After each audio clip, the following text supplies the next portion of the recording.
On se dit, comme Virginie était là ce soir, qu'on allait en profiter pour poursuivre un peu dans cette... parce qu'on sait qu'on a les sportifs, hein, on a parlé de 20 km, des 10 km, tout ça, et la nutrition et le sport, c'est important quand même. Hein. C'est hyper important, ça marche ensemble. Alors c'est intéressant de nous avoir invités toutes les deux ce soir en plateau parce que... On bosse un peu, hein, tu sais, on travaille. Hein. Voilà, alors après je fais aussi un peu l'avocat du diable parce que c'est important de rappeler 2-3 petits trucs. Est-ce que c'est manger, bouger ou est-ce que c'est bouger, manger ? Le cookies est quand même assez riche et en l'occurrence, je conseille à tout le monde de bouger. Que ce ne soit pas un prétexte parce qu'on est sportif, on peut manger plus ou parce que des fois, on a un mésusage du produit. C'est que sous prétexte qu'on a été à la piscine, par exemple. On peut se dire, moment on y va, quoi. Allez, on y va et on se fait un peu plus qu'une portion, en fait. Ces produits-là, ils sont développés aussi sur un usage de portions. Alors, dans le détail, le sportif a vraiment, vraiment besoin, en priorité... Moi, je réponds pas, il y a des spécialistes sur le plateau, moi je dis rien, j'ai peur de dire une bêtise. D'eau. D'eau, ah bah oui, de l'eau. J'allais dire de vin. Vraiment...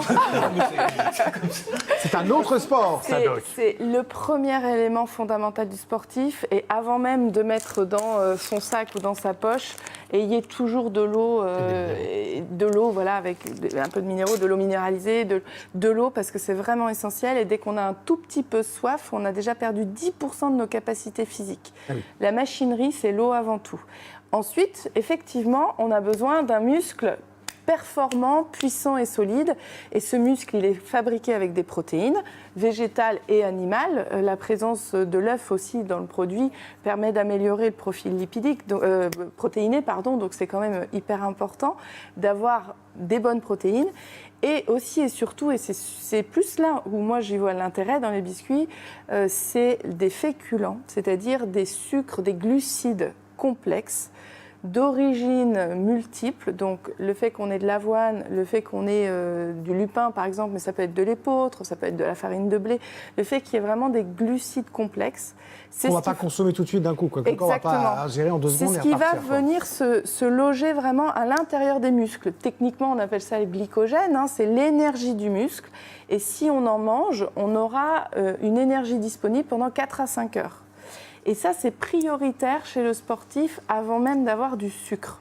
Du sucre au sens sucre simple. Quand on mange un biscuit, alors que ce soit Stéactive ou un autre biscuit, en général, on a à peu près autant de féculents que de sucre simple. Or, moi, ce que je vais conseiller aux sportifs, c'est d'avoir un peu plus de féculents que de sucre simple. Donc, on peut associer à ça, par exemple, une banane, on peut associer à ça un peu de pain, pour essayer de charger encore plus en féculents, source d'énergie disponible pendant longtemps, et bien sûr avec de l'eau associée. Et puis en récupération, après avoir fait du sport, on a bien vidé toutes nos réserves d'énergie. Donc là, ce sera important de réparer le muscle avec des protéines de nouveau. Ça peut être des protéines laitières, ça peut être des protéines animales et des protéines végétales qu'on trouve en effet dans les légumes secs et les produits céréaliers. Et puis de recharger nos réserves en sucre, mais encore une fois, je réinsiste, en sucre lent. Alors, vous allez me dire, je suis très... c'est là ma rigidité par rapport à l'introduction de tout à l'heure. Vraiment, je suis très orientée sur... Comme ça. En tant que sportive aussi et en tant que nutritionniste, je suis vraiment très orientée sur ce qu'on appelle les carbohydrates, les féculents, les sucres lents, parce qu'on est aussi dans une société où on mange beaucoup de sucre simple, trop souvent de sucre simple, ce qui peut avoir des conséquences négatives sur les caries, etc., mais aussi sur la santé. Et on ouvre le débat, justement, c'est l'occasion de parler aussi d'une actu autour d'un film, la projection d'un film. On en a déjà parlé l'année dernière ici avec Émilie.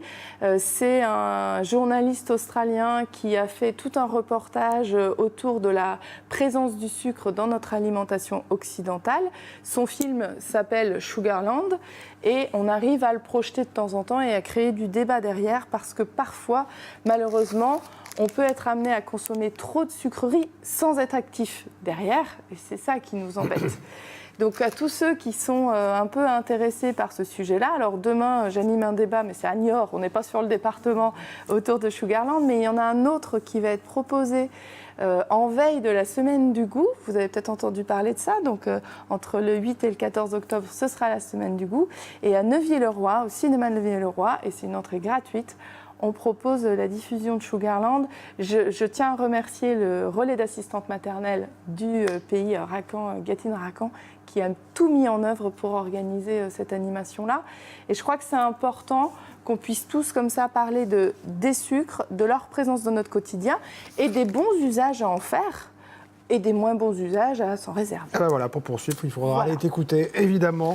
Et en tout cas, prenez conscience de ça. Merci, Virginie. Merci, Laurence, d'être venue jusqu'à nous présenter ce nouveau produit. Vous allez céder la place dans un instant à notre nouvelle invitée. On va parler de graines de boîte. Vous allez pouvoir créer votre société. Si vous êtes étudiant virtuel, la société, mais pour un vrai projet au bout. Et puis Doc, bien sûr, sera là pour son agenda des spectacles. Alors, à tout de suite.